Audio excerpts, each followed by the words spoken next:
The interesting thing is very rarely does the market set up a trade or an investment theme as clearly as we're seeing now. And I think it's very, very simple.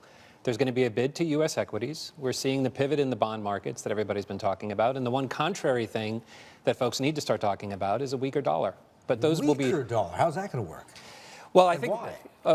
The interesting premise underlying this is that we have a president-elect right now who, when you look at his overall economic policy, a strong dollar completely runs 180 degrees away from what he actually wants to achieve.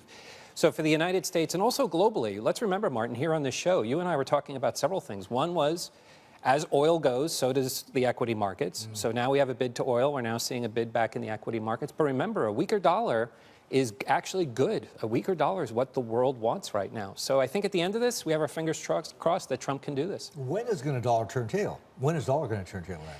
Right now, the markets are really going to be looking for the first 100 days of this administration. The expectation is that we're going to see a massive infrastructure package come through.